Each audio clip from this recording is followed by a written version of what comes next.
ಬೇಳೆ ಬೇಯಿಸೋದು ಬೇಡ, ತರಕಾರಿ ಹೆಚ್ಚೋದು ಬೇಡ. ಈ ಚುಮು ಚುಮು ಚಳಿಗಾಲಕ್ಕೆ ಒಂದು ಪರ್ಫೆಕ್ಟ್ ಆಗಿರುವಂತಹ ಜೀರಿಗೆ ಸಾರಿನೊಂದಿಗೆ ಬಂದಿದ್ದೇನೆ. ಹಾಯ್ ಫ್ರೆಂಡ್ಸ್, ನಮಸ್ಕಾರ. ವೆಲ್ಕಮ್ ಟು ನಳಪಾಕ. ಆರೋಗ್ಯಕ್ಕೂ ಒಳ್ಳೆಯದು, ನಾಲಿಗೆಗೂ ಅಷ್ಟೇ ಹಿತವಾಗಿರುವಂತಹ ಈ ಜೀರಿಗೆ ಸಾರು ತುಂಬಾನೇ ಟೇಸ್ಟಿಯಾಗಿರುತ್ತೆ. ಬನ್ನಿ ಇದನ್ನ ಹೇಗೆ ಮಾಡೋದು ಅಂತ ನೋಡೋಣ.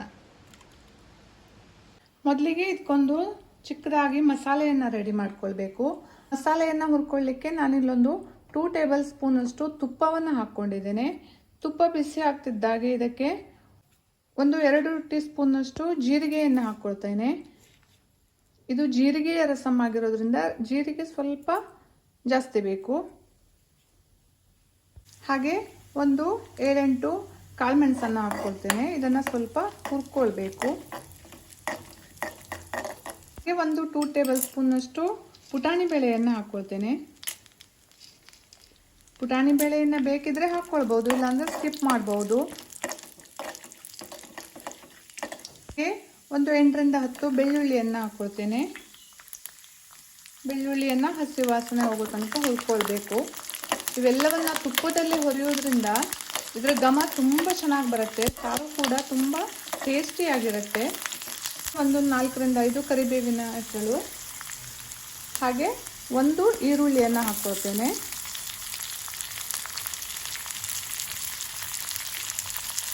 ಇದನ್ನು ಈಗ ಚೆನ್ನಾಗಿ ಫ್ರೈ ಮಾಡ್ಕೊಳ್ಬೇಕು. ಈರುಳ್ಳಿ ಹಾಗೂ ಬೆಳ್ಳುಳ್ಳಿ ಹಸಿ ವಾಸನೆ ಹೋಗೋ ತನಕ ಇದನ್ನು ಹುರ್ಕೊಳ್ಬೇಕು.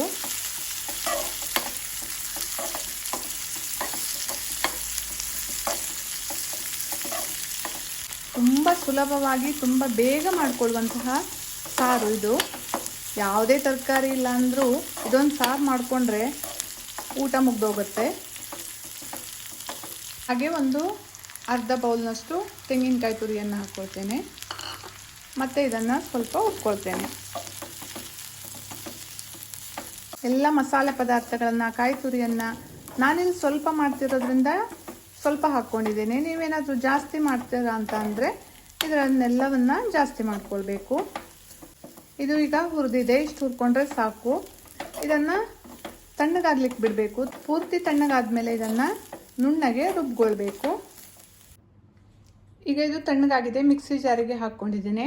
ಈಗ ಇದಕ್ಕೆ 2 ಟೀ ಸ್ಪೂನ್ ಆಗುವಷ್ಟು ಸಾಂಬಾರ್ ಪೌಡ್ರನ್ನು ಹಾಕ್ಕೊಳ್ತೇನೆ. ಹಾಗೆ 1 ಟೀ ಸ್ಪೂನ್ ಅಷ್ಟು ಅಚ್ಚಕಾರದ ಪುಡಿಯನ್ನು ಹಾಕ್ಕೊಳ್ತೇನೆ.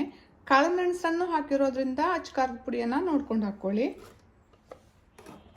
ಸ್ವಲ್ಪ ಹುಣಸೆ ಹಣ್ಣನ್ನು ಹಾಕ್ಕೊಳ್ತೇನೆ. ಹಾಗೆ ಸ್ವಲ್ಪ ಕೊತ್ತಂಬರಿ ಸೊಪ್ಪನ್ನು ಹಾಕ್ಕೊಳ್ತೇನೆ. ಈಗ ಇದಕ್ಕೆ ಬೇಕಾಗುವಷ್ಟು ನೀರನ್ನು ಹಾಕ್ಕೊಂಡು ನುಣ್ಣಗೆ ರುಬ್ಕೊಂಡ್ಬರ್ತೇನೆ. ಒಂದು ಪಾತ್ರೆಗೆ 2 ಟೇಬಲ್ ಸ್ಪೂನ್ ಅಷ್ಟು ತುಪ್ಪವನ್ನು ಹಾಕಿ ಬಿಸಿಗೆ ಇಟ್ಕೊಂಡಿದ್ದೇನೆ. ಈಗ 1 ಟೀ ಸ್ಪೂನ್ ಅಷ್ಟು ಸಾಸಿವೆಯನ್ನು ಹಾಕ್ಕೊಳ್ತೇನೆ. ಇದಕ್ಕೆ ಕಟ್ ಮಾಡಿರೋ ಕೆಂಪು ಮೆಣಸಿನಕಾಯಿ 1, ಹಾಗೆ 4-5 ಕರಿಬೇವಿನ ಎಲೆಗಳನ್ನು ಹಾಕ್ಕೊಳ್ತೇನೆ. ಹಾಗೆ ಹೆಚ್ಚಿಟ್ಕೊಂಡಿರುವ 1 ಈರುಳ್ಳಿಯನ್ನು ಹಾಕ್ಕೊಳ್ತೇನೆ.